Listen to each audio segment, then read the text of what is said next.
David Reynolds interview. Take one, marker. Second sticks.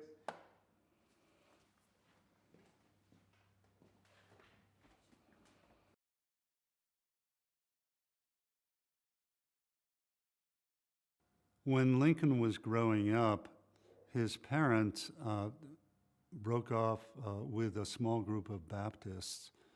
There were so many different kinds of Baptists at that time, and the 15-person group that formed the Little Mount Baptist Church in his area of Kentucky happened to be emancipationist, with two ministers who were actually abolitionists, which was kind of a rare, quite rare thing in the South, because slavery in general was endorsed by Christianity in the South. So this was almost a chance mutation, so to speak, and a fortunate one, because Lincoln later said, when he looked back on his childhood, he said, "I don't recall a time when I did not hate slavery.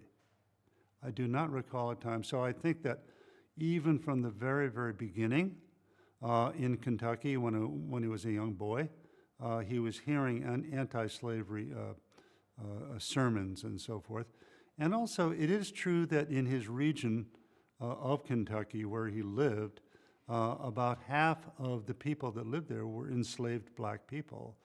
So we don't know how many of them he actually encountered. He must have encountered some, and perhaps developed a certain animus against slavery on that basis as well, because when his parents left Kentucky to move to Indiana, he recalled later that they left because of two reasons: real estate. There was a problem with real estate in Kentucky, and slavery. Those two things. So his parents, even though we don't know too much about their slavery feelings, we know that they were anti-slavery, and that he was kind of seeped in anti-slavery from a young age. Another possible source of his anti-slavery feelings is that he twice took a raft when he was a little bit older, as a teenager, down to New Orleans. And he certainly witnessed slavery in New Orleans.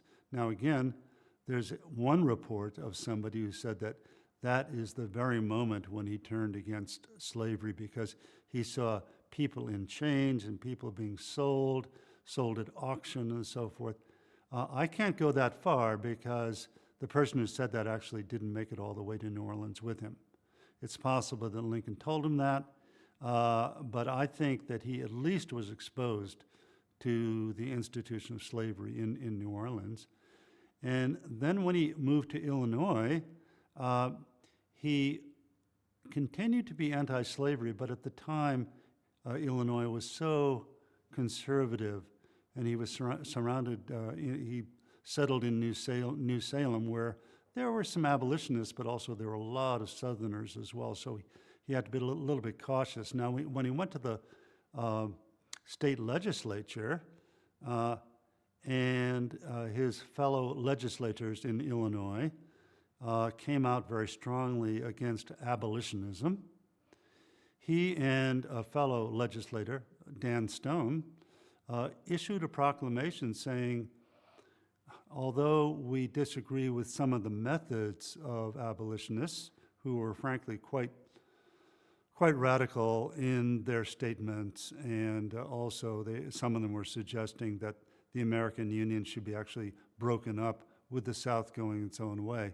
So he said, while we disagree with some of what they're saying, we consider slavery a profound injustice, and we think that slavery should be abolished, at least to begin with, in Washington, D.C.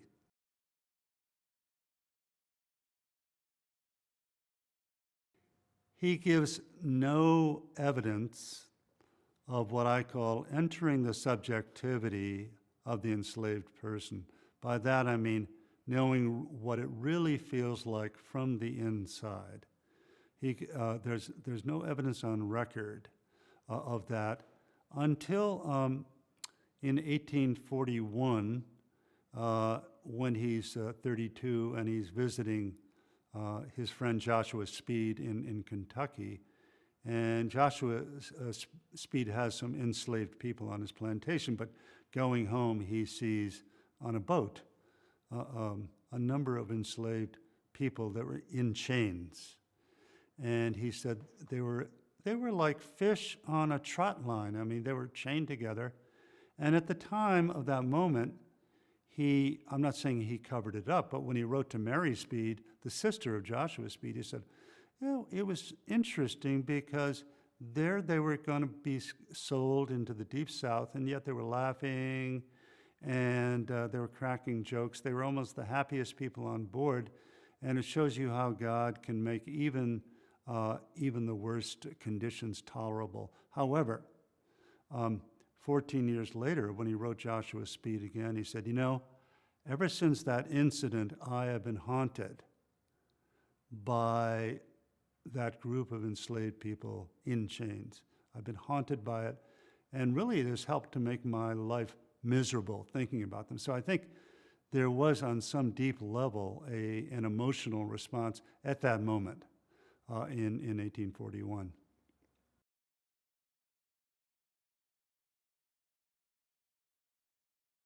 There are two main reasons why slavery is becoming an issue in the 1830s and 1840s.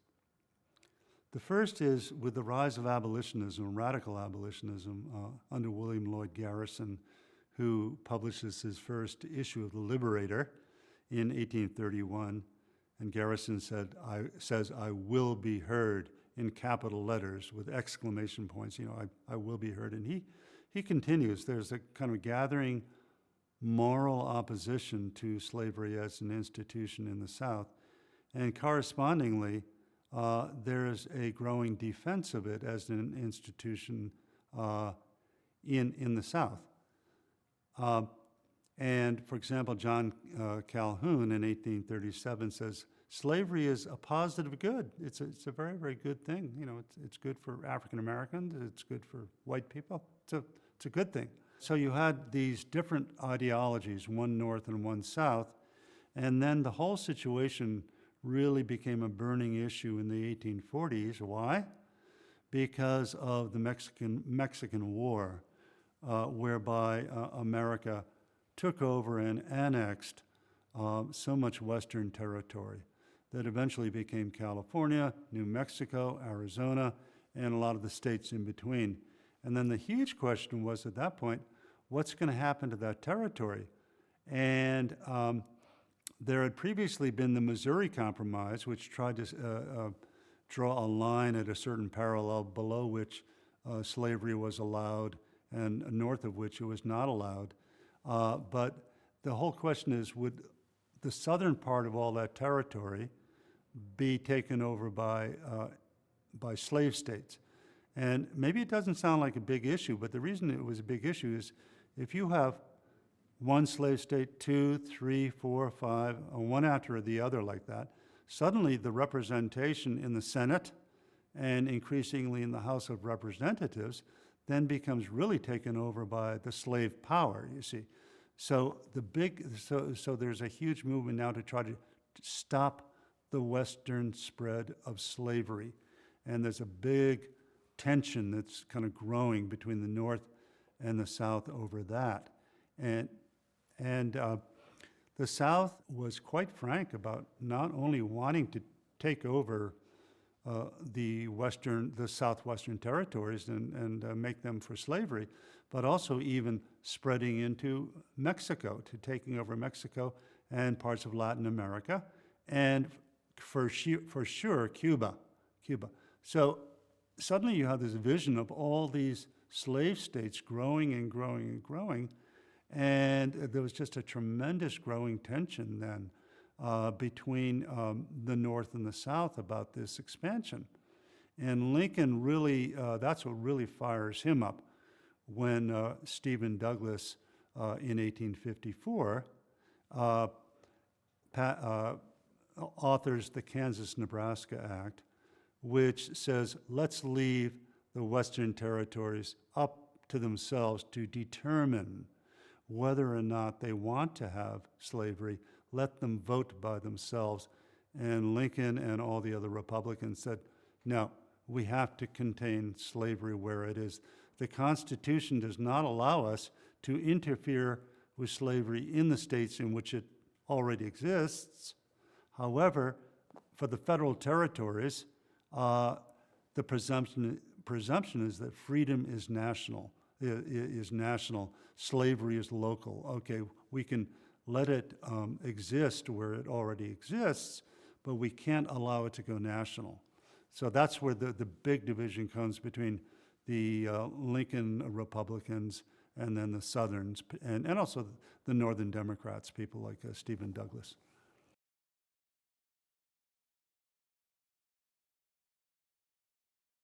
Slavery by the middle of the 19th century, by 1850, had become immensely important to the Southern economy. The South had become the largest exporter of cotton in the world. It provided so much cotton to England in particular. It was a very large supplier of tobacco as well. And it was considered that enslaved people could do that were more suited for that kind of work than white people were.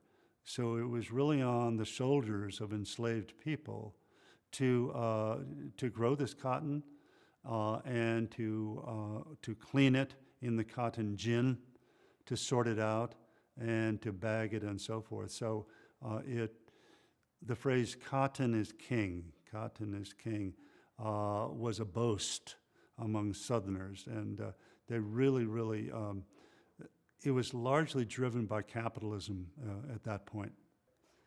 Enslaved people themselves were an important piece of property and valuable piece of property for those who thought themselves to be their owners. And the enslaved people were considered property, like perhaps a fine horse or a fine head of cattle or something like that. They were considered really beasts of burden and were valued as such. And one reason why Harriet Beecher Stowe, the original, she wrote an anti-slavery novel called Uncle Tom's Cabin, and the original title was The Man Who Was a Thing, a very ironic title, to show that really enslaved people were treated as things. And when Frederick Douglass, who was a abolitionist orator who had escaped from slavery, one of the things that he would say when he went on the lecture platform was, here is the thing, and he would open his breast, and he had a very Herculean kind of, he was being very ironic, of course, but enslaved people were treated as property, as things, yeah.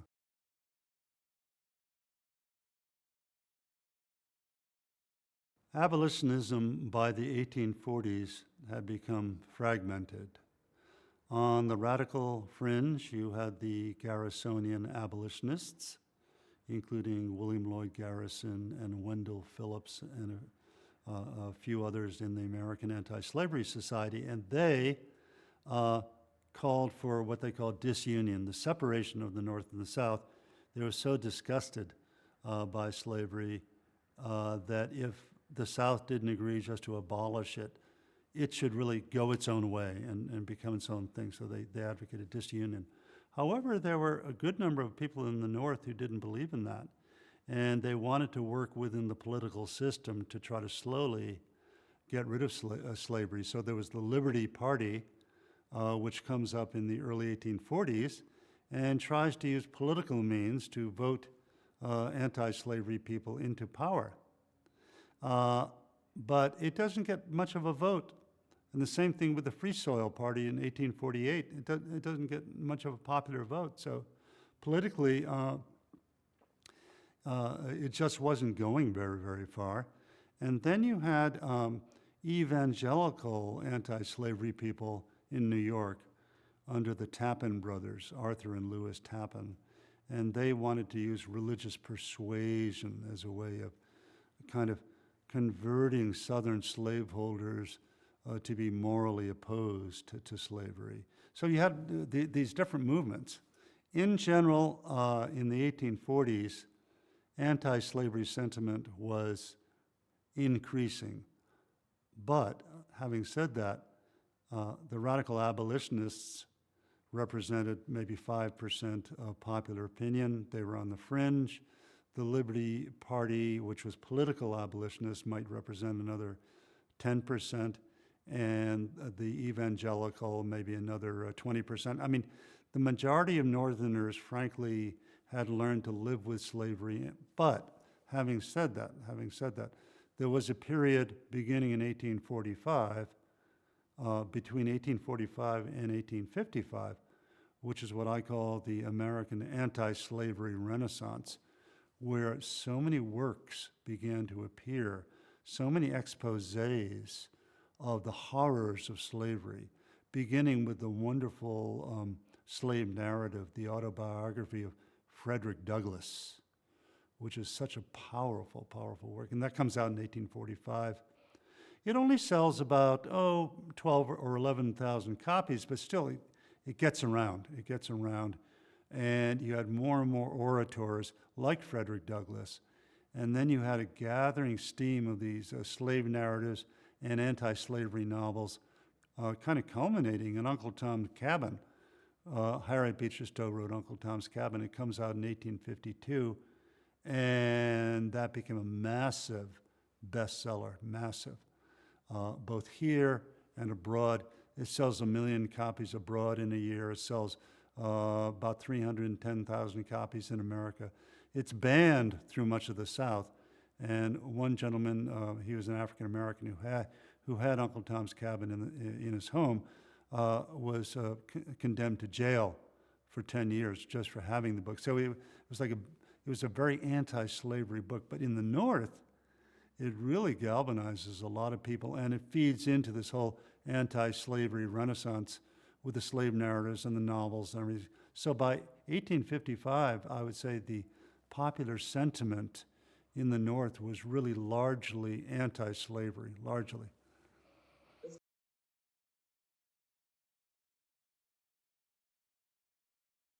Elijah Lovejoy was an abolitionist editor who very bravely ran an anti-slavery newspaper in Alton, Illinois, which is on a river. But his newspaper press was mobbed. The press was actually stolen and thrown into the river a few times. And finally, Lovejoy became so incensed that he went out and he faced the mob with a rifle, a pro-slavery mob. And he was murdered. He was shot. He was killed. And he became a kind of martyr in the North, including to Abraham Lincoln, who said it was really one of the signal events in abolitionism in America because of the real horror of that moment.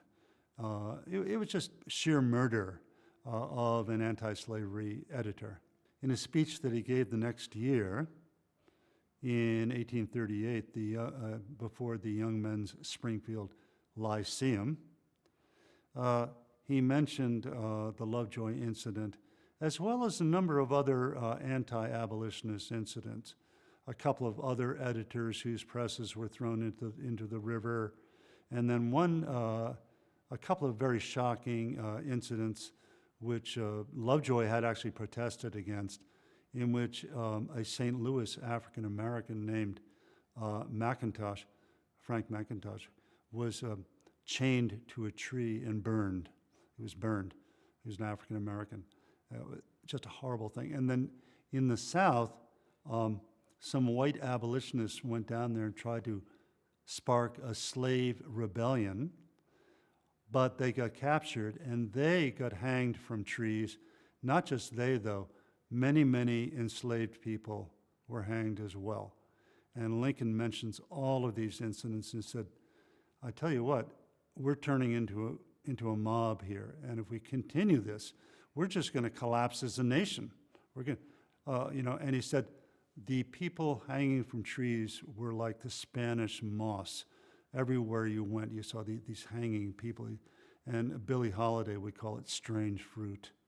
But he was saying, in a way, the same thing as Billie Holiday later said.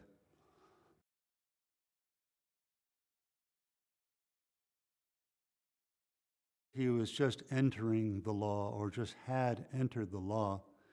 And the law really did cultivate and strengthen his analytical abilities, his dependence on reason to evaluate. He said, I love to tear up a problem and dry out the roots by the fires of my mind and think things over.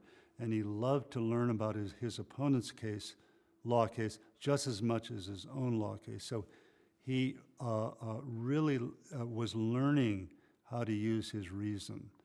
And I think that Lyceum speech reflects that, because he praises reason so much, and he looks around him. I mean, in the year 1835, for example, there were 140 mob actions, many of them against abolitionists, and it was really the idea of this uncontrolled, irrational mob determining what is going to happen in certain locales, rather than the application of laws.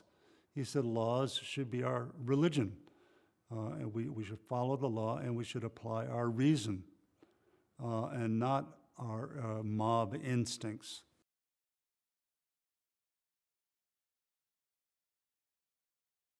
There's no evidence from the 1830s that he had a really emotional engagement with the issue of slavery. He had an emotional engagement with the specter of all these mobs, many of which were pro-slavery, to be sure. But there's the emphasis here was really on a rational devotion to what is law and what can be achieved through law, through legal means. And his focus, he did say in his proclamation with Dan Stone, he said slavery is an injustice. He does say that. He knows it's an injustice. But in the 1830s, you don't yet get that kind of really either emotional or frankly even a deeply moral connection with the slavery issue.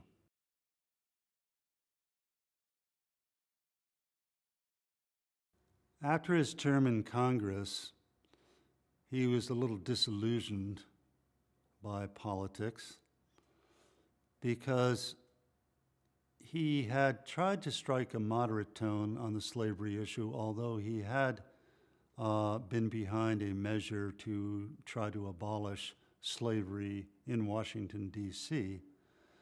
That didn't go anywhere. But other than that, he had been a little more reticent on the slavery issue while he was in Congress. And in the early 1850s, he was trying to resume his law practice. And also, he had a growing family in Illinois at that time.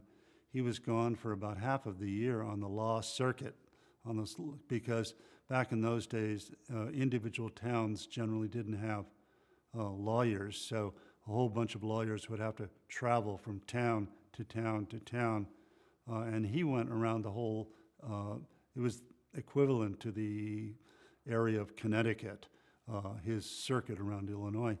So these were years, but he was really growing at the same time. Why? His law partner, William Herndon, was a radical abolitionist and someone who was a big fan, not only of people like Garrison, but also very close by correspondence with the Underground Railroad figure Theodore Parker, who lived in New England, and they corresponded a lot.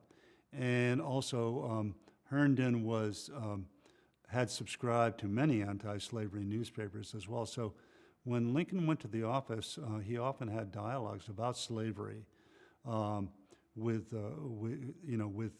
Herndon. At the same time, he was growing culturally. He was kind of expanding his mind, not so much on the slavery issue, but on the law circuit. He was getting exposed to culture on many levels, quite often popular culture. He spent many evenings telling popular jokes and so forth with his fellow lawyers. He would go and hear popular songs and music and theater and everything. And in the law office, he would be reading poetry and also reading anti-slavery newspapers. And this was also the period when, in the early 1850s, when that American anti-slavery renaissance, peaking with Uncle Tom's Cabin, this massive bestseller, appeared and really created a sea change in popular opinion in the North. There was the Compromise of 1850, which changed a lot of minds on slavery in the North, because that had as one of its bills the Fugitive Slave Act, which placed new harsh penalties on Northerners who assisted the flight of enslaved people who were trying to come to the North. And this outraged many, many people. Lincoln hated it. He kind of accepted it because there is a clause in the Constitution that talks about returning, the obligation to return fugitives from labor. So he said, I hate the law, I hate it, detest it, but we have to enforce it because it's there in the Constitution. And he was a little more conservative on that issue than a lot of people were, because a lot of people were, at that point, they just flip-flopped and became complete anti-slavery people. So as much as he hated it, he wanted to remain within the Constitution, and he disagreed with William Seward's notion of a higher law, because Seward was a politician who later served as Secretary of State under Lincoln. But at the time, he was a senator who said, there is a higher law than the Constitution, the law of justice to African Americans, and we can't observe this fugitive slave law, this horrible Fugitive Slave Act. So, and Lincoln wrote a little marginal thing, said, I agree with Seward on slavery completely, but I disagree with the concept of the higher law.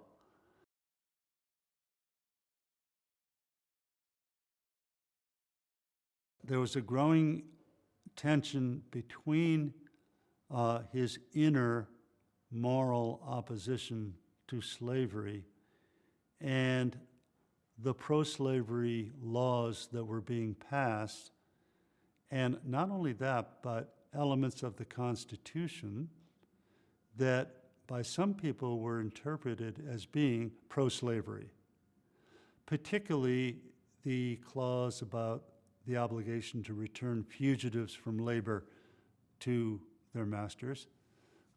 There was that in the Constitution. And also 3/5 representation. Southerners could count 3/5 of their enslaved people as representation in Congress. So there were those two particular elements, and he was very aware of them.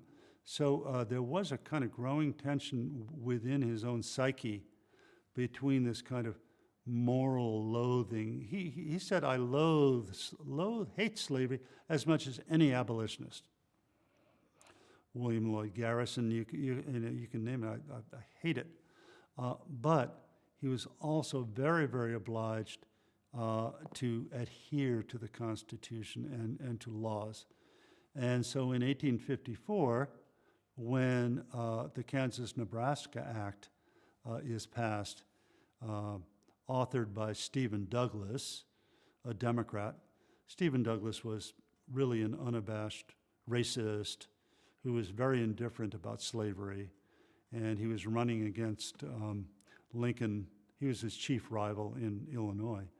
And Douglas said, oh, just let the Western territories decide for themselves about slavery. Popular sovereignty, in other words, the people in a certain area were sovereign, and they, in Kansas and Nebraska and everywhere, They can just vote however. It doesn't really matter. It's up to them. And Lincoln and the Republicans said, no. We have to stop slavery from spreading where it is. But there was this conflict, particularly with the fugitive slave law, which he never. There were other anti-slavery politicians who wanted to firmly come out against it, to very firmly come out against it. And he said, no, I privately hate it. It makes me sick, but we're not going to. We're going to try politically to maybe oppose it. And as late as 1858, he said, perhaps it'll take 100 years, if you can imagine slavery being around until 1958. He said, but I want to do it through the political process. In the 1850s, as much as he hated slavery, he was not willing to go along with the Garrisonian abolitionists because William Lloyd Garrison actually burned the Constitution in public in 1854 at an anti-slavery rally, and because he considered the Constitution a covenant with death and an agreement with hell because of its pro-slavery clauses. And he was still calling for the disunion between the North and the South. And Lincoln really wanted to preserve the Constitution, but he also wanted to, and here we get into his own view of the Constitution, he wanted to show how actually, if you interpreted it correctly, it was what Frederick Douglass finally called it, a glorious liberty document. In other words, the actual intention of the founders, even though those that owned people or held people in bondage, the original intention was basically anti-slavery, was opposed to slavery.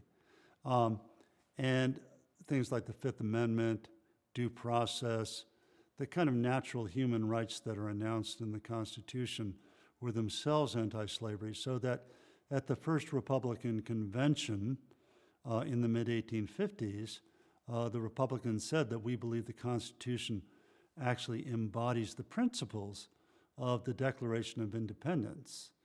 And Lincoln had come to that point too. He called the preamble to the Declaration of Independence, which says, all men are created equal. We would say all men and women, but all men are created equal. That's my ancient faith. That's my faith. So beginning in 1854, he goes back into history and he says, look, the founders were against slavery. You can tell that by the Northwest Ordinance of 1787, by which they banned the spread of slavery northwest of the Ohio River. They also wanted to ban the slave trade, international slave trade, by 1808. Those two things proved that they wanted to put slavery on the path of ultimate extinction.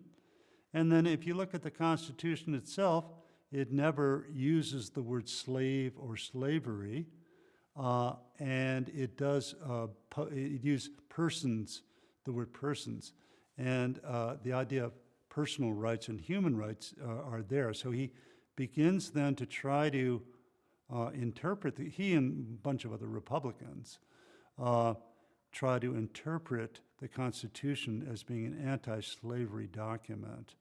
And in that Peoria Address of 1854, he is very, very forceful about saying that enslaved people are treated as property, almost as hogs or something like that. And he expresses his real disgust with it. And slavery completely violates the spirit of the Constitution and the Declaration of Independence. So there he begins to, he's not quite making a moral pronouncement yet. He'll do that later on in the Lincoln-Douglas debates of 1858, which was 4 years later. But he's kind of tending in that direction. He really hopes that slavery can be cured by the political process and kind of a moral enlightenment on the people in the South. But what really begins to make him make strong moral pronouncements against slavery is the Dred Scott decision of 1857, which says very directly, black people have no rights that white people have to respect. And black people cannot be citizens of the U.S.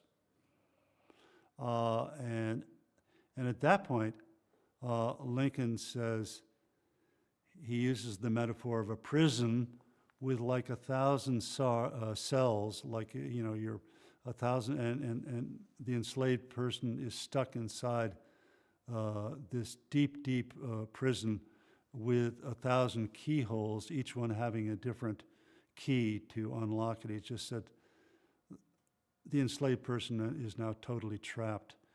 And he frankly doesn't know what to do. He kind of clings for a while to colonization. That was the idea that, okay, South, what we're going to do is allow you to emancipate your slaves.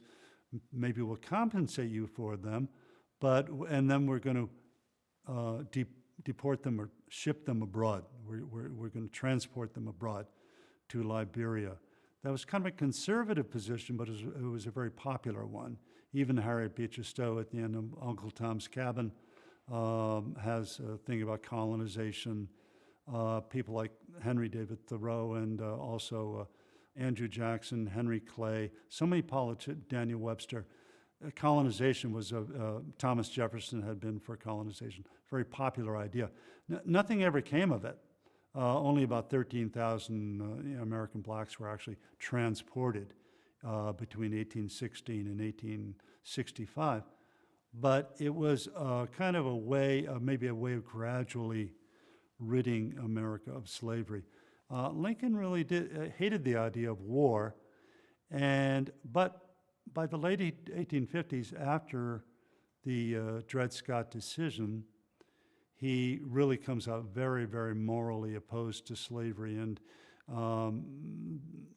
at that point, he says, I believe in a right and a wrong, an absolute right and an absolute wrong, and slavery is absolutely wrong.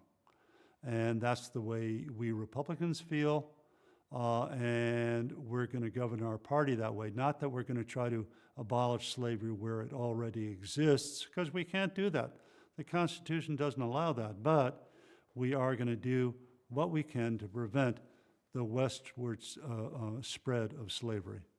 In the course of the 1850s, Lincoln's deep hatred of slavery, which was always there, slowly finds more and more public expression and reaches a kind of peak of eloquence in the Lincoln-Douglas debates, where he says, I believe in a right and a wrong, and I believe that slavery is a moral and political wrong to enslaved people.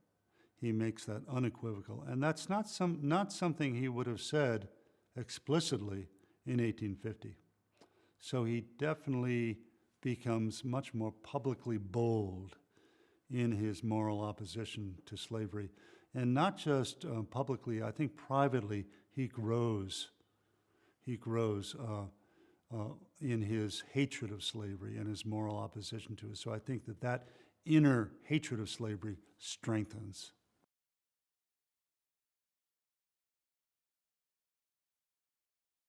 The Kansas-Nebraska Act of 1854 opened up the recently acquired Western territories for slavery because it left the decision whether or not people could hold slaves up to the people who actually settled in the Western states, the newly formed Western states. At the time, there were territories.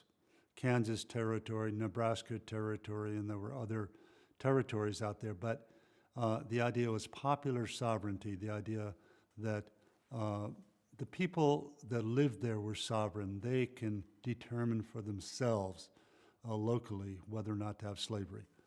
And Lincoln was opposed to that because he felt that, for example, if Kansas went to slavery, it would begin a kind of domino effect whereby many of the Western future states would become slave states, each of them having senators and representatives, and pretty soon the anti-slavery forces in America would be completely and utterly outnumbered in Congress.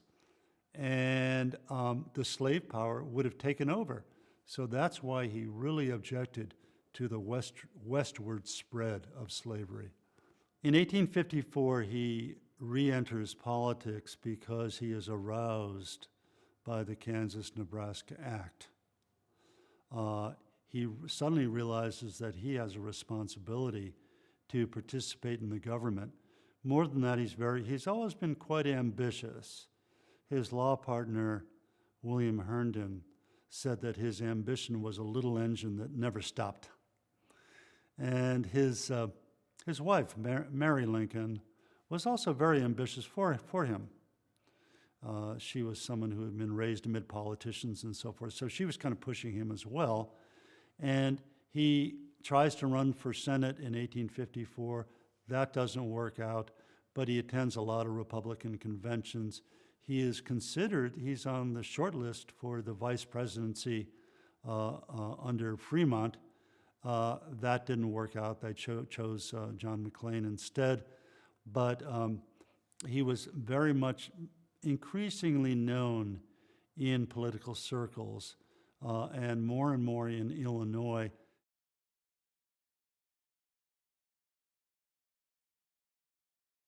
The Lincoln-Douglas debates occurred in 1858 at a time when a U.S. Senate seat from Illinois was up for decision, for vote.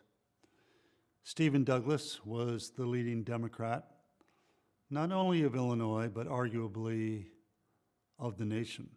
And he had been the author of the Kansas-Nebraska Act, which Lincoln and other Republicans detested because it threatened the westward spread of slavery.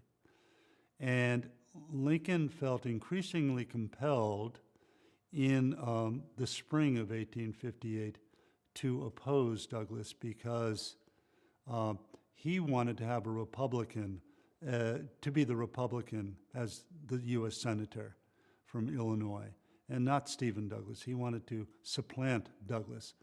And he quite boldly approached Douglas and asked to have a series of debates around Illinois. And Douglas was a little wary at first, but finally they agreed to 7 debates, beginning in central Illinois, then going up to northern Illinois, then southern, and then back to east central, and then across to west central Illinois, kind of crisscrossing the state. And these debates were not like today's debates, where kind of in sound bites. It was, you speak for an hour, and I will speak for an hour, and then we'll have a rejoinder for a half an hour and a rejoinder. So these were this is why they're actually great to read, because the real documents of that era, they're not just little flippy sound bites or something like that. They go into issues, into real issues. And so that's why it's just so wonderful to read these debates. The debates were an incredible sensation. They were called the best circus in town by one newspaper. You had Little Doug, as he was called, who was only 5'4", versus Tall Abe, who was 6'4". So yeah, it was almost like a Barnum-esque spectacle, almost a kind of part slugfest and part serious discussion.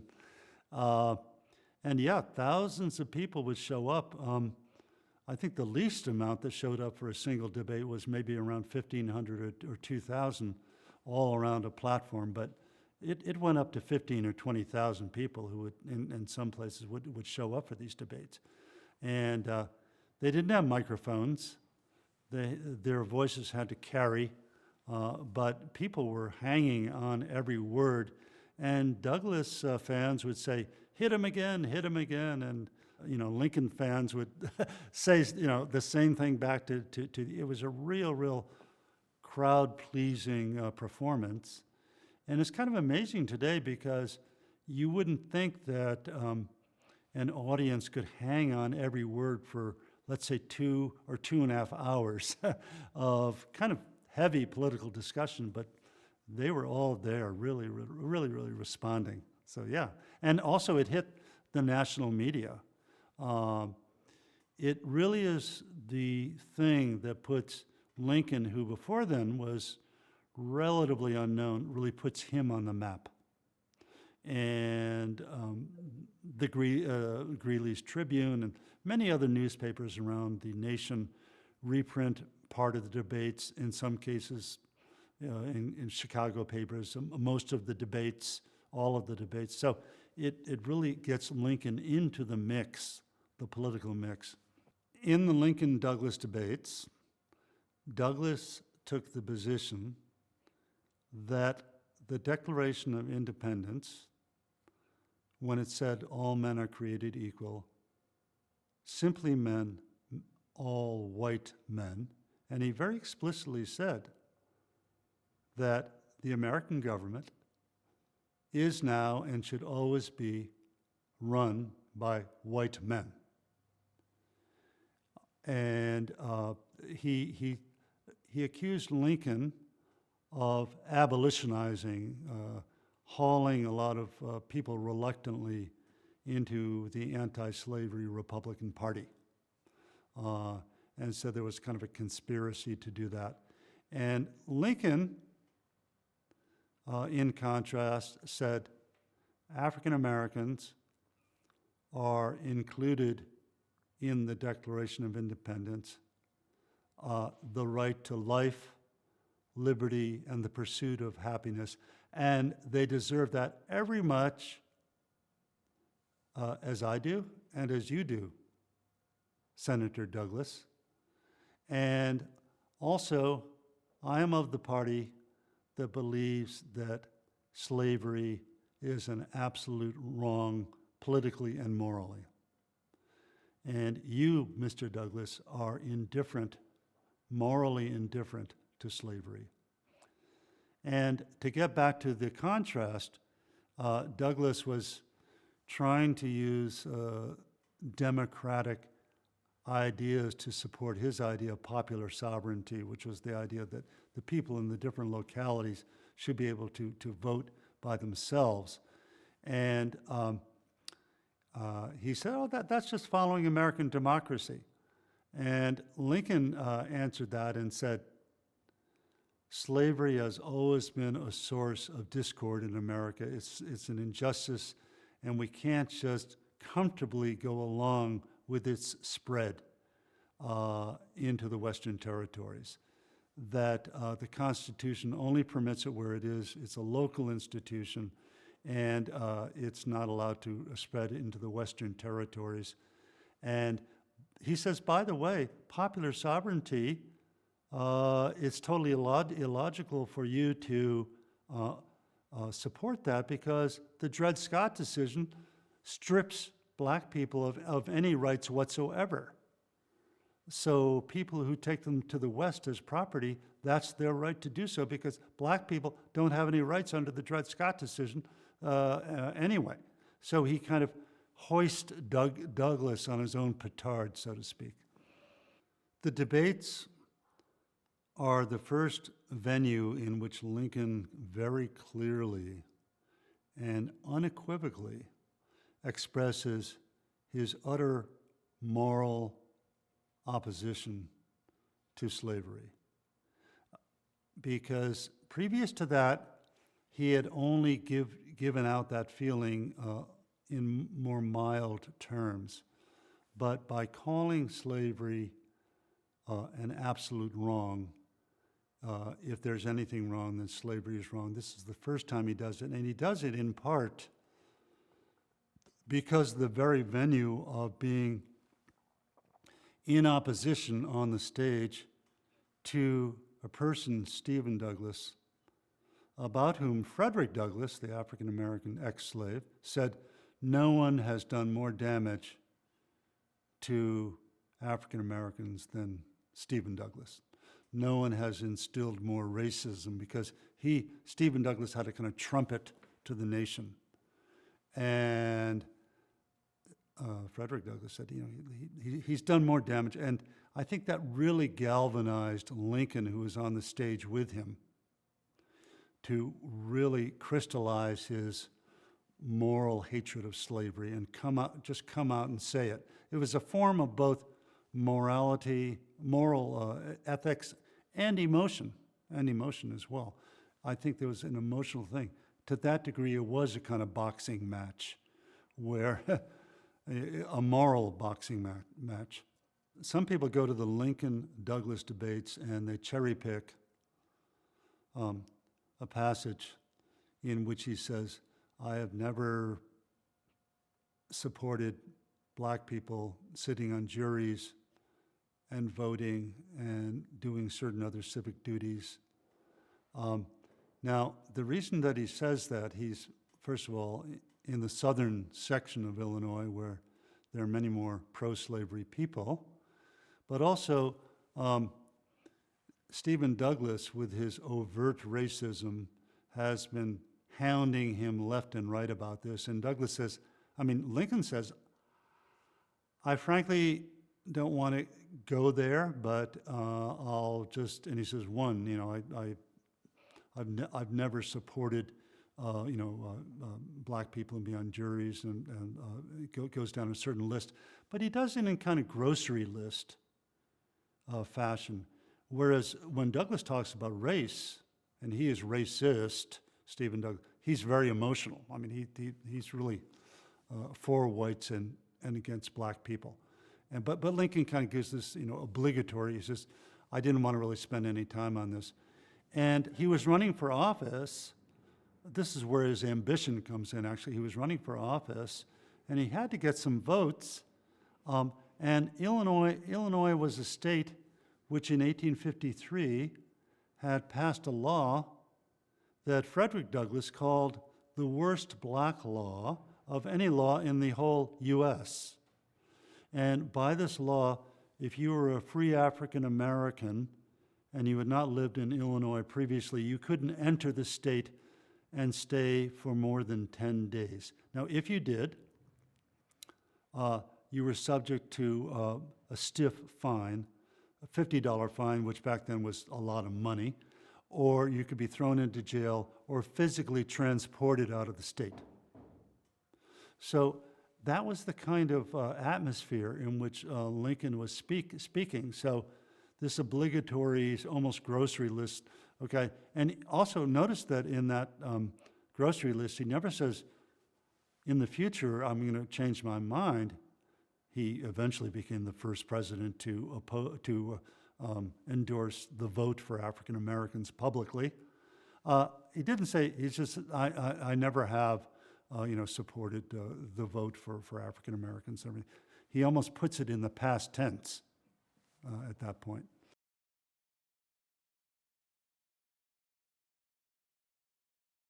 Lincoln was a very ambitious politician, running for office in the late 1850s, running for senator, and really wanted that position. Was running against Stephen Douglas at the time. Might have had his eye eventually on the presidency, but certainly he wanted to win office at that time. And he was struggling in the middle of Illinois, which was a largely conservative area. It wasn't as conservative as southern Illinois, but he had to appear quite often in middle Illinois and in southern Illinois in the Lincoln-Douglas debates, and to do that, he had to appear to be more moderate, actually, than he was.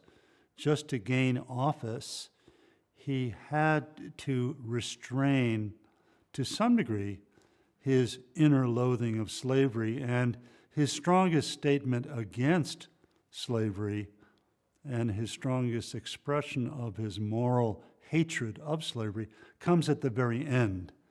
Now, if he had begun the debates with that, no doubt Stephen Douglas would have piled on him throughout the debates, but really at the end, he comes out the way he really feels. But before that, he strikes a more moderate pose, particularly when he's speaking in southern Illinois or even in central Illinois. So it shows you his ambition to win votes in a way kept under control his inner passion against slavery. Somebody said about Abraham Lincoln, someone who was close to him said that he was inwardly truly radical, and which means that he was inwardly truly a radical abolitionist who wanted the emancipation of the enslaved 4 million people. However, to get ahead, particularly in the conservative atmosphere of Illinois, he had to muffle and restrain that inner radicalism and put on a pose of moderation and sometimes even conservatism in order to win votes.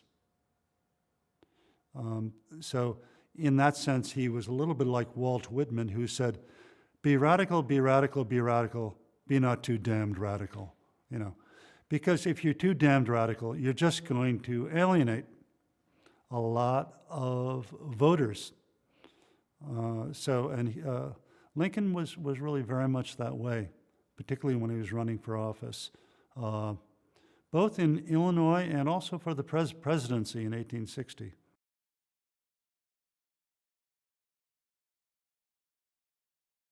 John Brown was a Northern abolitionist who believed that he had been appointed by God to wipe out slavery. He was very religious. And he, with a band of 19 or so followers, invaded the South, a slave region of the South in Virginia, with the idea of sparking a slave rebellion, a local one that he hoped would then trigger a larger slave rebellion throughout the South. What happened, however, is that Brown and his men were captured at Harper's Ferry. They raided Harper's Ferry, which was an arsenal where they were going to gather guns and then go to the mountains and create kind of cells along the Appalachian Mountains that stretch into the south and create a kind of terror campaign. But instead of doing that, they got captured at the arsenal, trapped, and eventually they were brought to trial, and John Brown and 5 others were hanged. They were hanged.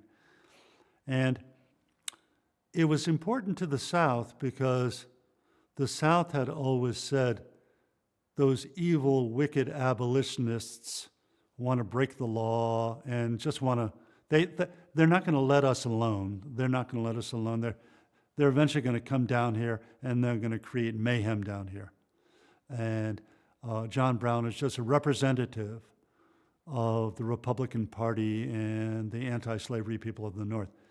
In the North, on the other hand, suddenly a lot of people who were not that radical were radicalized by John Brown, because here was a man who stood up to the South very bravely, went down there, perhaps knowing he could be captured and executed, but nevertheless gave his life for enslaved people. And Frederick Douglass said, John Brown, I lived for people of my race. John Brown died for people of my race.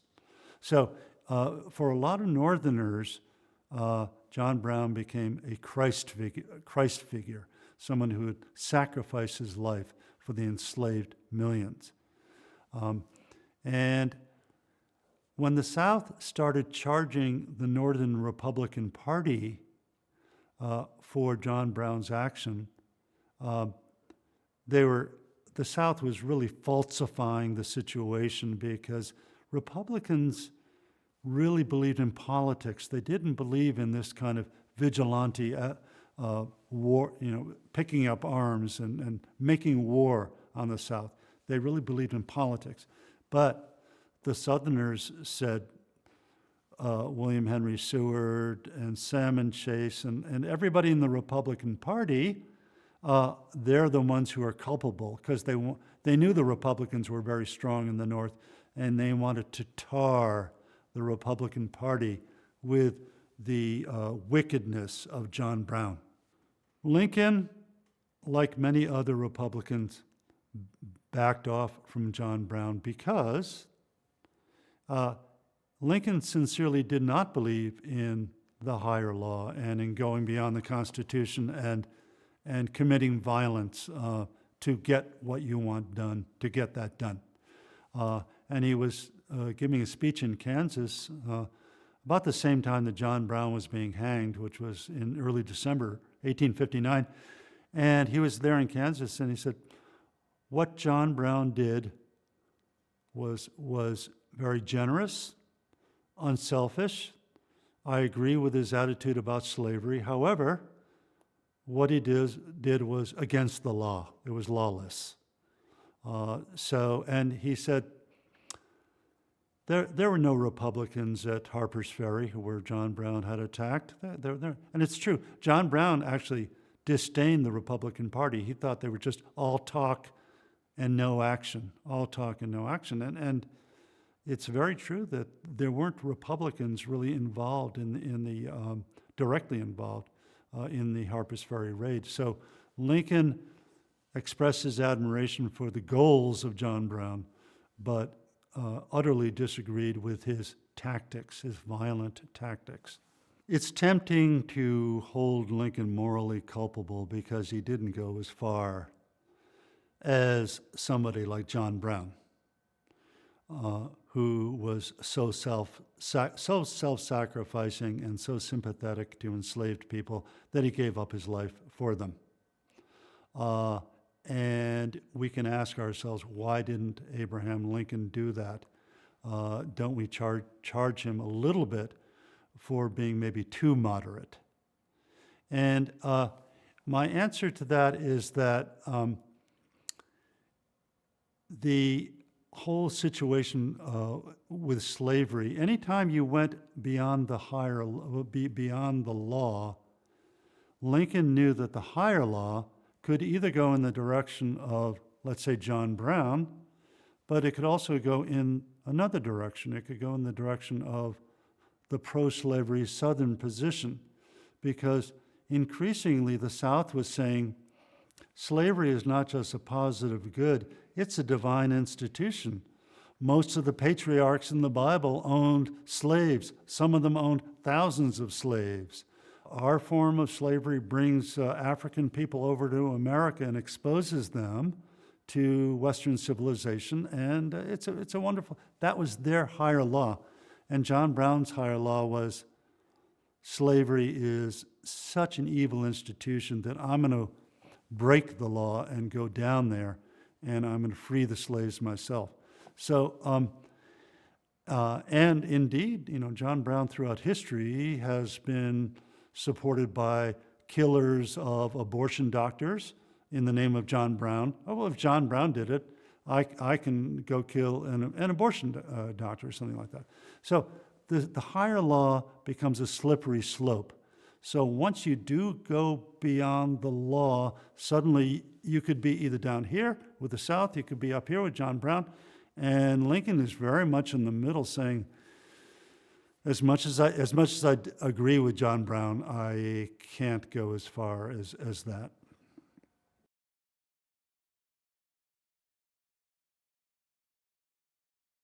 P.T. Barnum was the first great showman. He's the first one who popularized the phrase show business. He, beginning in the 1830s, put on exhibit an 161-year-old woman, African-American woman, named Joyce Heth. And he made a lot of money off of her. He said that she had been the nanny of George Washington. Turns out her autopsy showed she was only in her 70s. But he was the master of humbug. And he would produce, another exhibit was the Fiji mermaid, which in posters was this beautiful, curvaceous, blonde, half-naked woman. And people would flock in to see the feet. It was a monkey's torso sewn to a salmon's tail and suspended in liquid with a little blonde wig on it. I mean, and he was full of hoaxes. He loved to humbug the people. And he would put on display the biggest, the fattest, the tallest. He had on display Siamese twins, people that were connected and everything like that. But he helped to create the culture of spectacle. In a few ways, Lincoln kind of fed into this. He loved to joke about his own ugliness. He wasn't really that ugly, but everyone called him a baboon, just about everybody, an ape and everything. He had kind of a cragged face, and he had sort of unkempt hair and cavernous features, and he kind of walked in this kind of flat-footed way and kind of hunked over a little bit. And but he liked to tell jokes about how he was the ugliest guy around. He even put on what journalists called an assumed clownishness. Particularly early in a speech, he would kind of pull his suspenders a little bit or pull his lapels and kind of say, "Mr. Chairman," and he would just, in kind of his Indiana accent. Now, by the end of the speech, usually people thought he was kind of like a caterpillar butterfly, because by the end of the speech, he was blossoming and so forth. But he often would draw people in with his own physical sort of oddities. And a lot of the younger people, especially, like to go see him for that. The fact that he could assume a kind of clownishness, and sometimes Hawthorne said he exaggerated his own homeliness, it showed that he was kind of aware of this exhibition culture of curiosities and of oddities and so forth, and of what I call the est factor, the biggest, the ugliest, the fattest, and so forth.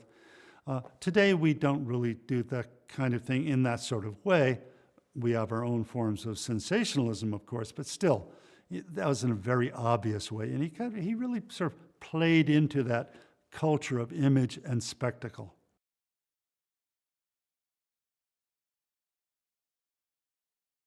The 1860 election is when Abe was born. Abe, he didn't like to be called Abe. He preferred to be called Lincoln, Lincoln. He didn't even like Mr. President when he became president or anything like that, or Abraham. Just like Lincoln, not Abe. But he said, without the image of Abe, honest old Abe, Uncle Abe, I was not going to be elected.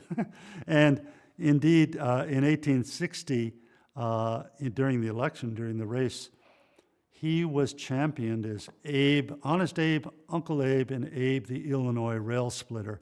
And the way that began is in one of the conventions, a relative of his brought into the convention a couple of rails, fence rails, that he had split when he had been a frontiersman long ago. By this time, Lincoln was a respectable lawyer, had been that way for over 20 years, and he wore suits and everything. But suddenly, the whole cultural scene exploded with images of Abe, the Illinois rail splitter, with his axe, cutting the rail. And quite often the rail was the Democratic Party, because the Democratic Party split in half because of his candidacy. And suddenly, frontier images were everywhere. There's several newspapers called The Rail Splitter, and his own office was filled with things that were sent to him having to do with the forest and rail splitting. And also, there was a popular song called Lincoln and Liberty by the Beatles of the day, called the Hutchinson Family Singers. And it was called the song that got Lincoln elected. But about how he was the axe wielder who was great at felling trees and splitting rails, and just the regular frontiersman. And that had been tried before, that frontier image on William Henry Harrison in 1840, the log cabin campaign. The trouble is that Harrison had lived in a 16-room mansion in the Midwest. It wasn't the real thing. In the case of Lincoln, he could say it's really the real thing. He had split thousands of rails at one point in his life. He was from a one-room log cabin. You could honestly say that about him. So there was a certain connection there between the image and the reality. He very much leaned into the image, and he came out and said, I won that election on the image of Abe, of the rail splitter Abe, the informal down-home frontier image. He knew that, yeah.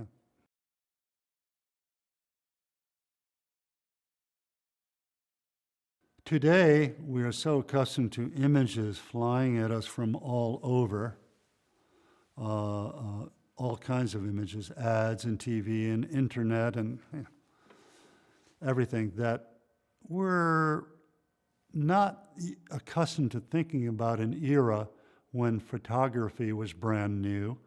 It had been invented really in 1839 and didn't become popular until much later.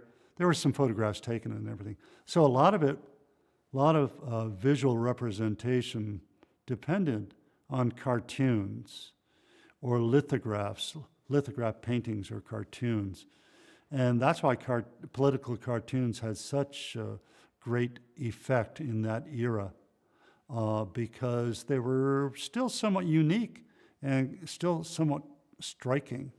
And for example, there was a cartoon, a quite racist cartoon, there were many cartoons against Lincoln, and one was called What Is It? And Barnum, that year in 1860, the year of the election, had put on display in his museum an African-American teenager with a tapered cranium who Barnum stripped him almost naked and presented him as what is it? He was supposedly a creature brought from Africa who was the link between the ape and the human being.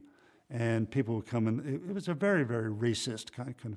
But cartoonists put Lincoln beside this what is it, and looking down at this African American who's being and saying, here would be my wonderful successor, this noble and great creature here, and so glorious and everything. A vicious kind of cartoon, but it shows. But a lot of people saw these kinds of cartoons. There were several other cartoons that were even more racist than that. But there were a good number of pro-Lincoln cartoons as well. But in a way, it was a battle of the cartoonists, political cartoonists, to a great degree.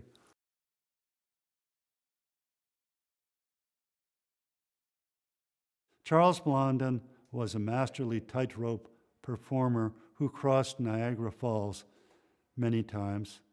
He did it normally, he did it backwards, he did it on 4-foot stilts, he did it in chains, he did it at night, and one of the toughest things, he put his agent on his back, 170-pound man, and walked across Niagara Falls. It's 1,200 feet across. I mean, it was not easy. And he told his agent, just keep still, don't move. He also pushed a wheelbarrow across,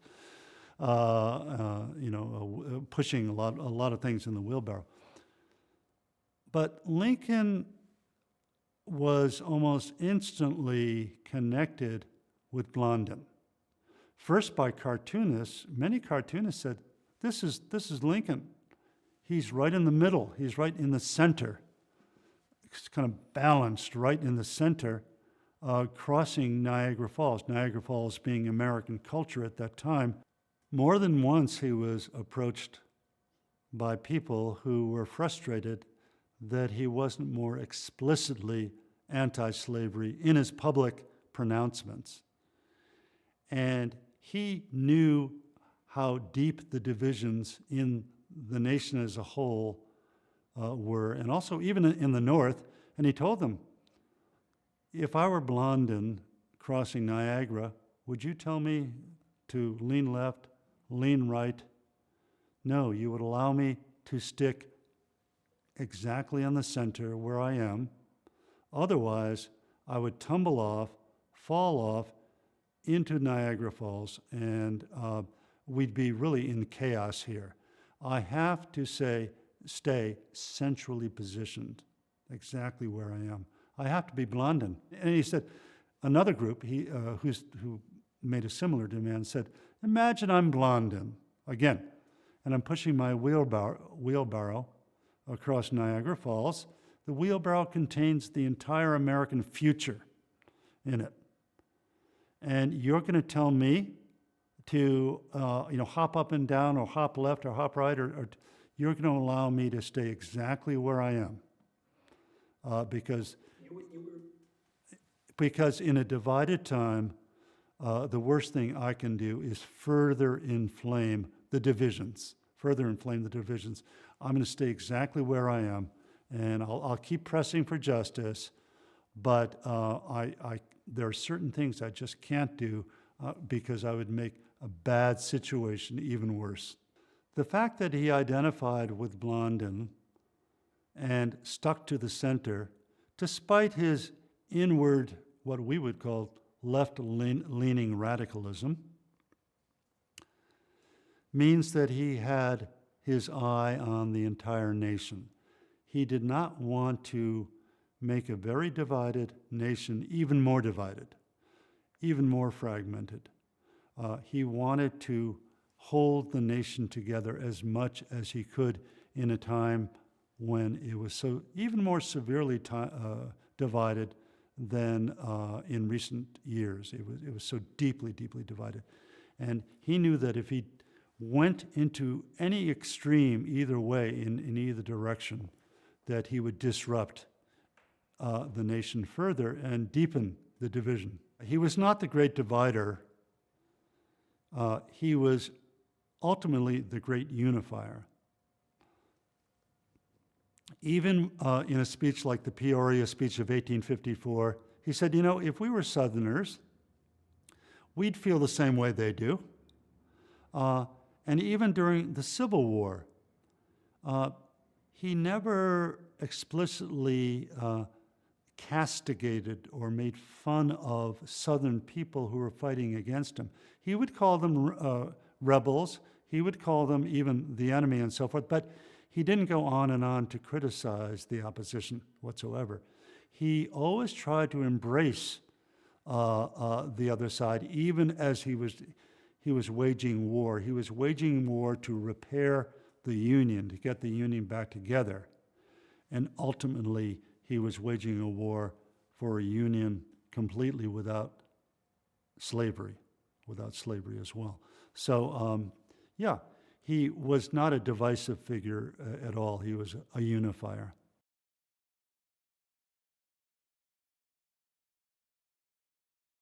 The Bohoi, that was the nickname for working class Americans. It arose in the 1840s in street language. It's also called the Bowery Boy, and the Bohoi had his gahal.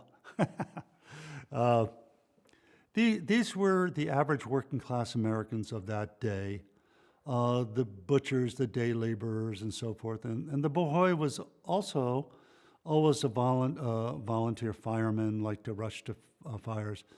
Kind of rough, liked to get in a muss, which was like a fight, but at the same time, good-hearted, and also liked to attend Shakespeare plays, and was cute. By that meant acute, shrewd, had street smarts. And in the 1840s, Lincoln said, we have to win over the shrewd, wild boys about town. And he was talking about the Bohois, kind of the average working class types. And at that time, he was campaigning for Zachary Taylor. But then later, when he's running for office himself, in 1860, suddenly he starts giving talks to largely younger audiences, and a lot of these people are sort of rough types. By then, the working class, which previously had been in the North, had been largely racist, a lot of them had really been converted to an anti-slavery position. The working class had largely, due to things like Uncle Tom's Cabin and a lot of abolitionist speeches, and also the pro-slavery laws that really soured a lot of people on slavery, including the northern working class. So by that time, when he spoke to average working class Americans, he could really identify them, with them. And Walt Whitman, in the mid-1850s, had tried to appeal to that audience. He said, "I am Walt Whitman, one of the roughs, drinking, breeding, turbulent, flesh." Walt Whitman was none of those things. None, not turbulent, didn't drink, didn't breed, but he wanted to be one of the bohos. And the first three reviews of Leaves of Grass, his poetry volume, this is the Bohoi poet. The review, this is the Bowery boy. And so now Whitman his poetry didn't have the kind of effect that he wanted to have. He said, "I want a working class figure to come from across the Alleghenies," because by then the Bohoi had become a national figure, to include the Hoosiers in Indiana, the Suckers of Illinois. They were called Suckers in Illinois. Lincoln was called a sucker. That was the state name for a working class figure in Illinois. It comes from a fish. That's the sucker. Anyway, it was like a national type. And he said, and Whitman said, "I want a working class guy to come across the Alleghenies and come into the White House." And 4 years later, lo and behold, there comes Lincoln, the rail splitter, the flatboatsman, the Bohoi, the sucker, he had been both a Hoosier and a sucker, and he was kind of known that way. So he was kind of the Bohoi on the mass level, and he appealed to this young America, which had formerly been owned by Stephen Douglas. Stephen Douglas was such a brash, pugnacious guy who swore a lot, used slang, and he was the big attractor of the Bohois, but suddenly they were kind of flocking to Lincoln, who gave a lecture on young America and how great young America is. He gave that lecture in the late 1850s. And suddenly he was surrounded by a group called the Wide Awakes. The Wide Awakes were like the Bohois, but they were now disciplined behind Lincoln. And they would dress up in their oilskin coats and go around. We don't like this today, but they would go around with torches at night. But they were all for Lincoln and for liberty and for freeing the slaves. But suddenly the Bohois became young America, and they became a totally Republican, at least the northern ones, behind Lincoln. And they really, really helped get him elected.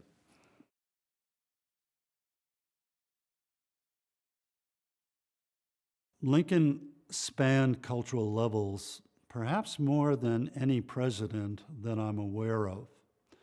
Emerson, a contemporary of his, said that there's one hero in America who stands out for spanning the different levels, from the very highest to the very lowest, until, as Emerson said, the very dogs believe in him.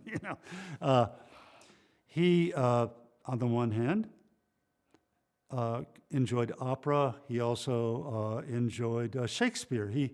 How many people do we know who can literally recite Shakespeare by the page? He could read a few passages of Shakespeare, and he had such a hard disk up here that they stuck there, and he would recite Shakespeare not because he was trying to brag about at a cocktail party or something. These passages meant something to him. They meant something to him.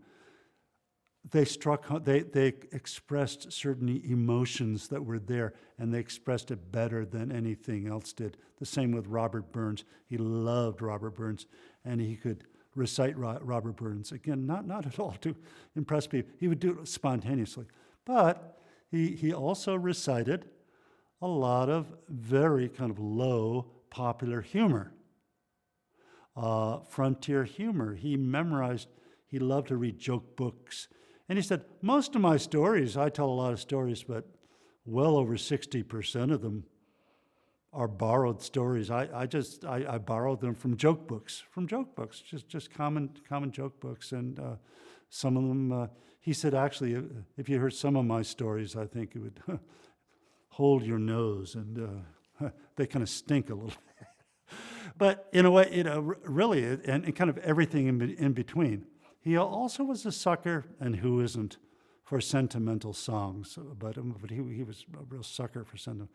His favorite song was called 20 Years Ago, and going back to the village where you grew up and seeing the sights. But everything's the same in a sense, but everything is gone too. He was sort of obsessed by mortality and transience and all of that. So it's a very sappy kind of sentimental song. But he loved that. He loved Home Sweet Home, which is a very, very sappy song. So yeah, but he really keyed into so many different levels. And to me, what was most attractive about it, there was something very natural about it. He wasn't, on the one hand, slumming and saying, oh, I have to know popular culture. And he wasn't, on the other hand, saying, I think I'm going to try to appear as a smart aleck here, He did it out of feeling. He honestly loved these different levels of culture, and he got involved in them. And to me, that partly explains his incredibly democratic outreach.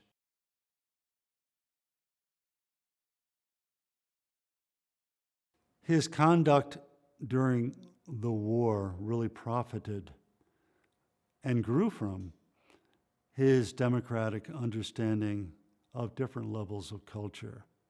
And he was a president who needed to have direct contact with average people.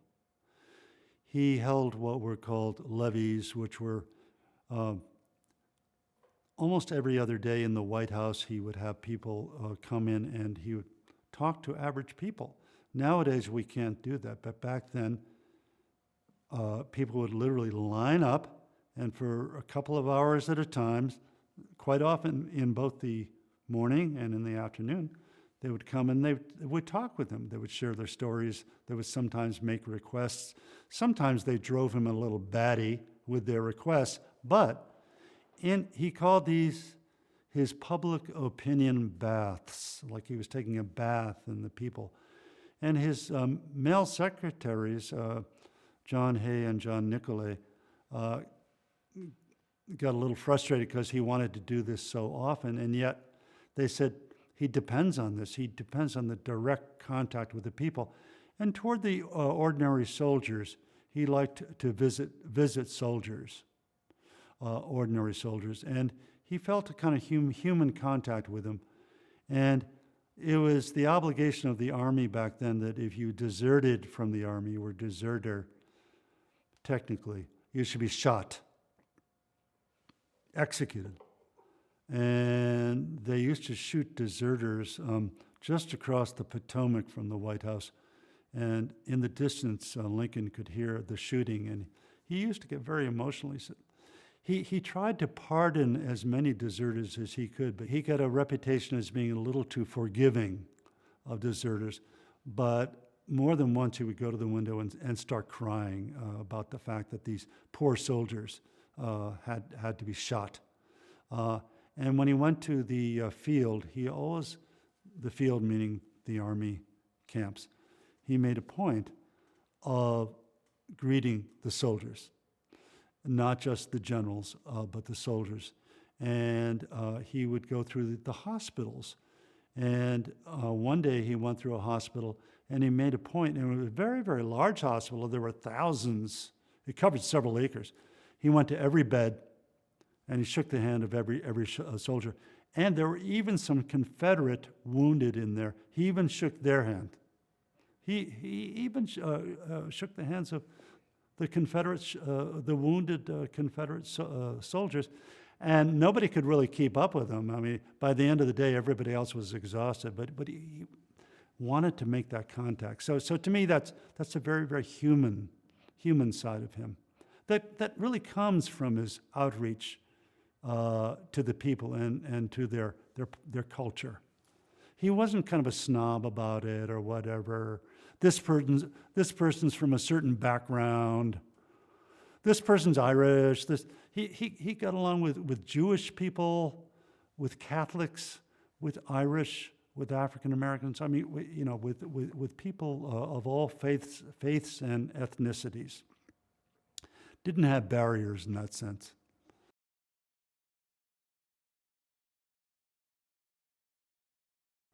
Lincoln was born in a one-room log cabin in Kentucky on property that his father had bought.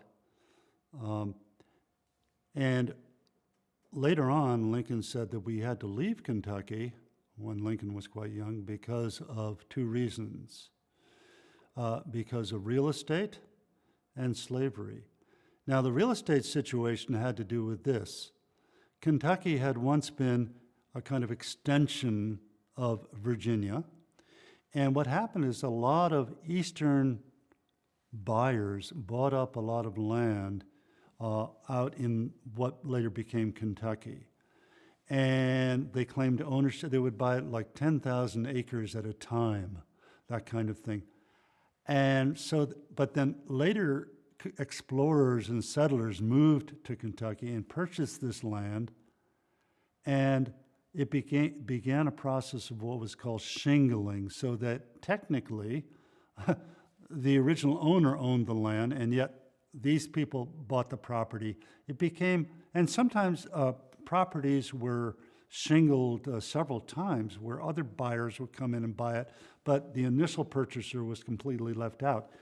And it became a kind of quicksand situation of real estate. And finally, Thomas Lincoln, even though he had accumulated a couple of hundred acres of land by the end, because they moved a couple of times within Kentucky, ended up technically indebted to the original owner of the land, and he had a lien on the land, and he literally had to sort of escape. The same thing happened to Daniel Boone, who was a frontiersman. He moved there, and he was living on this so-called shingled land, and he eventually had to move out of state too. So that was one reason. Even though Thomas Lincoln never went on record, as far as we know, on the slavery issue, we do know that he was part of a Baptist sort of sect that broke off from the regular Baptist church because this small sect was anti-slavery. The preachers were emancipationists. And so young Abraham Lincoln was raised in a basically emancipationist, abolitionist household.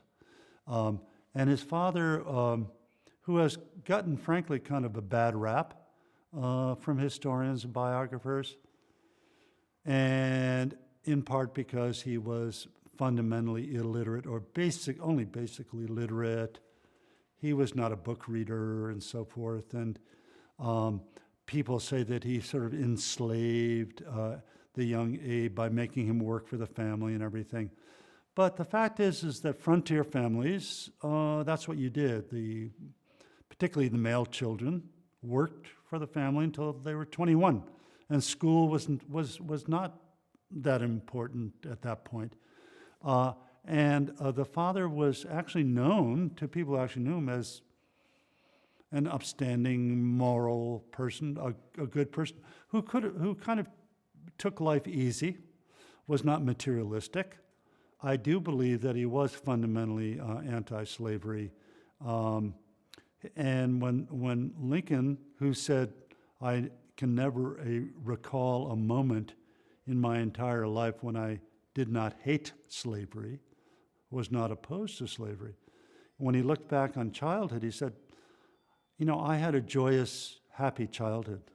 In spite of our pinched circumstances. No, they never became wealthy.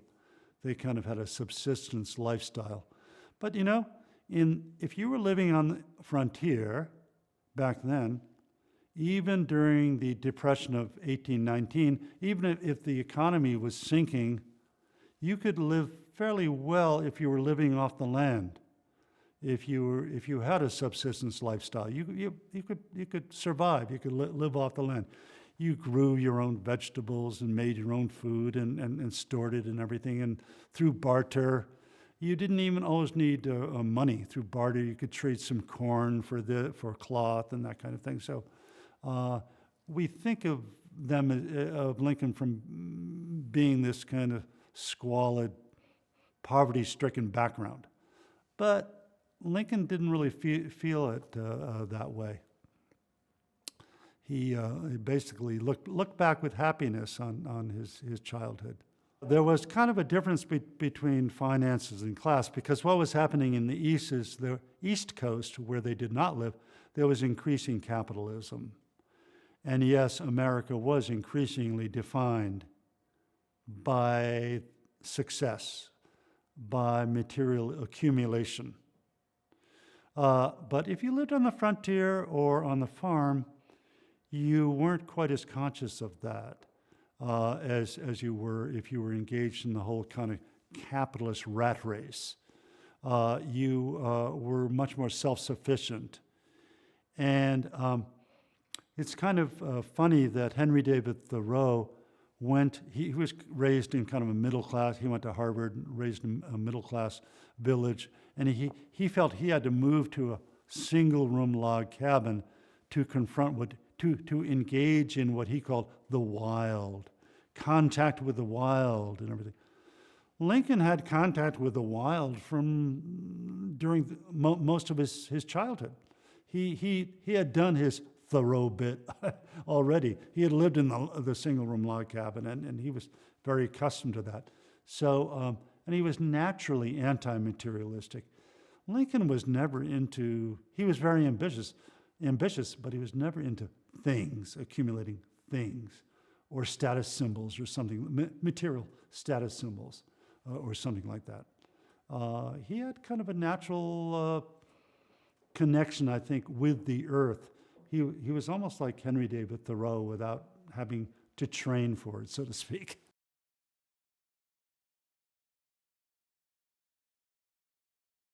There can be no doubt that Thomas Lincoln, even though he never left on record any moral comment on slavery, opposed slavery in part because of the competition in his area of Kentucky. Because in his region, about half of the workers were enslaved people. They were enslaved, and they were free labor. Thomas Lincoln, like any other free worker, had to charge for his services. He was a good worker. He was a good carpenter. He was a good farmer. He was quite practical. But he did face the competition. And so moving to Indiana was moving to a place where slavery was banned. It was moving to, it was on the verge, and it did soon. It was on the verge, it was moving toward banning slavery. And it officially does that shortly after Thomas Lincoln takes his family there. So there's no doubt that he was, in a way, on a more level playing field as a worker, the father, than he had been in Kentucky, where a lot of the workers were, quote, free labor. They were enslaved, but they did their labor, quote, for free.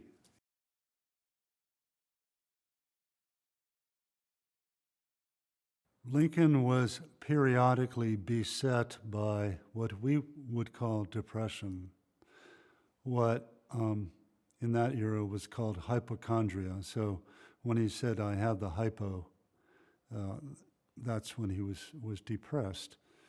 And it struck him particularly hard in the 1830s when he was in his 20s, because there were a combination of events and mental processes that he was going through in his personal life that I think caused this. One of them was certainly the death of Ann Rutledge. to whom, if he were not officially engaged to, at least sort of promised to, the understanding they were going to get married, although it was complicated by the fact that she had promised herself to someone who had left New Salem and was going to come back in a couple of years. But still, they had an understanding relationship with each other. But then, in the summer of 1835, she died of typhoid, and Lincoln at that point fell into a depression, certainly a depression in which friends had to hide knives from him and razors and so forth. He was very, very sad, couldn't stand the thought of the elements, the rain beating on the grave of his beloved Ann Rutledge. He was in love with Ann Rutledge. That was disputed for a while. That's a whole story of its own, whereby his law partner, William Herndon, shortly after his death, said that he was only in love with Ann Rutledge for his entire life and never loved Mary Todd Lincoln, his own wife. That was a complete exaggeration.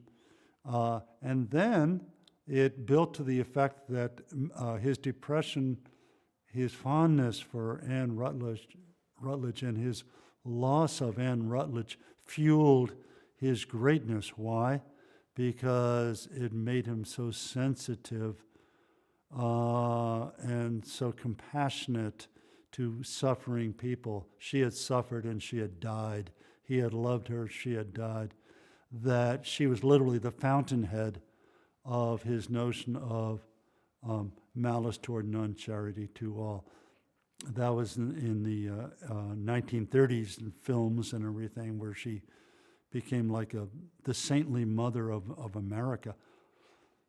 Then that toppled when some people doubted that he had a deep relationship with her at all. This was in the 1940s. James Randall said that there's no evidence at all. It's been reconstructed, so recently we know that he had an affair, not an affair in our sense, a romantic relationship with Ann Rutledge. He did love her, that he did become depressed after her death. It's not thought that this had a life-defining effect on him, but it was one of an accumulating encounters with death of people close to him, beginning with his beloved mother, who had died when he was quite young, with his sister Sally, who had died in childbirth in the 1820s. Then Ann Rutledge passes away. So it was plus he was obsessed by mortality anyway.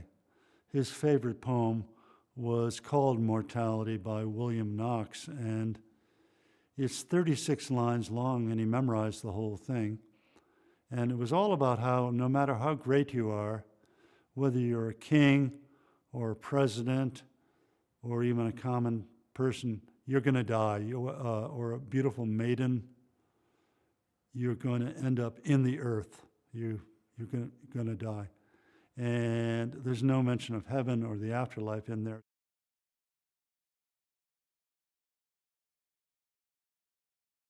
I think instead of just Ann Rutledge, we can just say in general he was haunted, particularly as a young man in New Salem and in Illinois, with death, with transience, with the fact that we don't last long on this earth. And I think that really spurred his ambition, because it was about that time that he gets heavily involved in law and politics.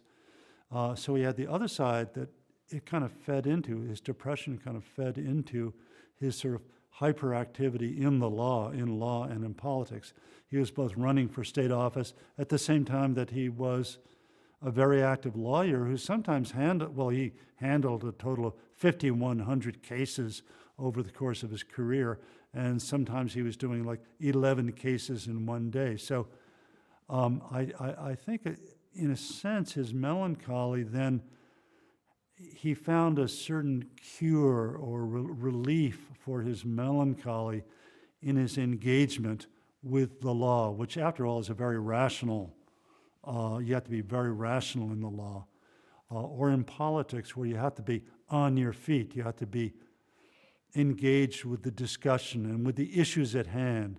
So I think in a way his melancholy kind of fed into that. He went through another very, very severe phase of the hypo around the time when he was engaged to Mary Todd. And some people say he was having second doubts about Mary Todd. We know that he did break it off with Mary Todd temporarily, it is true. And he did go through a severe depression shortly after he broke it off. The exact reasons why he fell into depression, I think it was partly his conflicted feelings at that particular moment about Mary Todd, but also some of the programs he had been implementing as a politician, as a state politician, came to naught. He had pushed through the state legislature this huge infrastructure bill. Very expensive, very ambitious, but the state, partly as a result of the Panic of 1837, one of the worst depressions that America has yet experienced. Well, until the Great Depression, it was. Anyway, the state went bankrupt and all those plans collapsed at the same time where he was going through this sort of rocky moment with Mary Todd. So I think that kind of gathered together and contributed to a very severe moment where he said, I feel so miserable that if my current state of mind were distributed throughout the entire human race, everyone would be totally miserable. At that moment, his friends, well, a couple of them really thought that he had permanently gone off the deep end, and they had to hide, again, knives and razors, for fear that he could commit suicide. He had written a poem in 1838 he wrote 3 poems that were published. One was called, which was called The Suicide's Soliloquy. The Suicide Soliloquy, about a guy who's alone in the woods. All that's around are some wolves and some, night birds and that kind of thing. And he has a knife, and it's about his last moments, about he's given up on life, and he stabs himself in the heart, and that's the way the poem ends. So, he did go through moments of depression. Those 2 moments are pretty well recorded. Are pretty well recorded from primary sources. And then also, but once he gets into law and then he's married, he's raising a family, the times that he falls into the deepest depression are when he loses his first son, Eddie, who dies shortly before his 3rd birthday. And the death of Eddie almost totally incapacitates Mary, his wife, and it sends him both into kind of a depression, but at the same time a reaching out to religion at that point. He goes to a minister and he even goes to some spiritualists who are people who got in touch with the afterlife and everything. So there's that moment. And then later on during the White House when the 11-year-old Willie dies, and that's a moment when he falls into severe depression. And not only that, but he had very long periods of what neuroscientists would call the default mode. The default mode is what we think of commonly as like daydreaming. And so a lot of times he would just kind of sit there and meditate and kind of be almost in a half daze. And even his friends would say, "Oh, hi, Lincoln," and he wouldn't respond. And they thought that, what is this guy really spaced out here or something? What's happening? And you see them on this. But I think in those moments, the default mode can be also very, very creative. So I think in many of those moments, he wasn't so much depressed as he was kind of lost in his thoughts and kind of rambling thoughts. And default mode can be very, very creative. I think he was generating thoughts at those moments.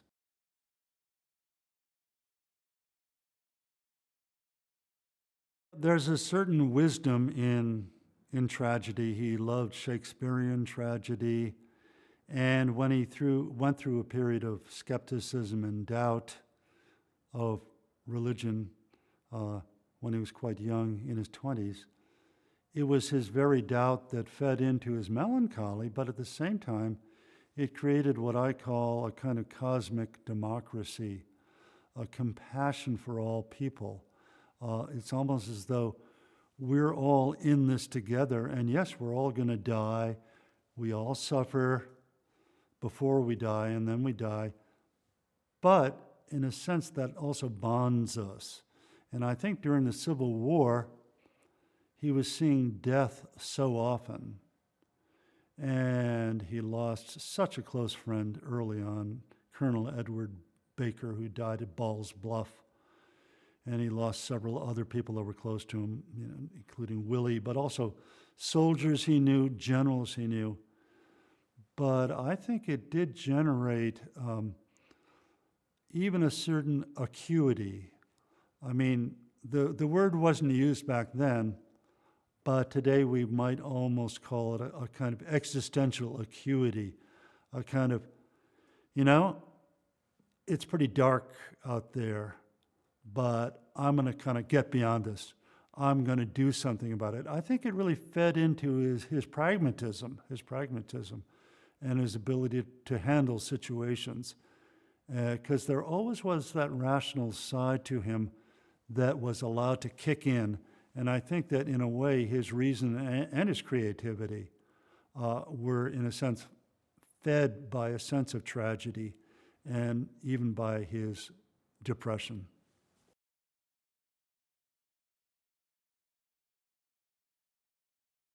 In the case of Lincoln, it's not always true about every person. For some people, depression becomes chronic and quite limiting in the ability to even conduct normal life, let alone create. In his case, it fed into kind of a meditative and contemplative and thoughtful approach to the world.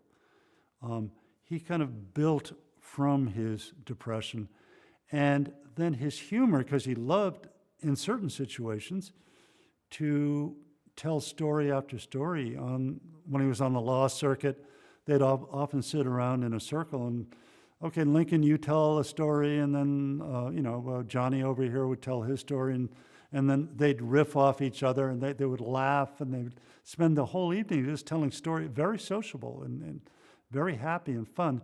And yet the next day he could be in a kind of depression, but he was a man of contradictions.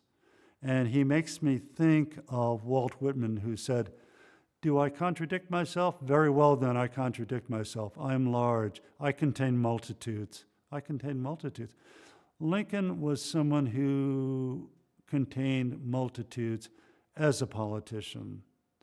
And yes, his moods often did contradict each other, but they fed into each other, so that his awareness of the darker side of life, in a way, put into relief the brighter side of life. So he could talk about the better angels of our nature. And because he did have this kind of human identification with flawed humanity and with mortal humanity, the humanity that dies, he could extend charity to all, malice toward none. So really, in a sense, the optimistic side of his nature and the deeply compassionate side of his nature springs from the melancholy side.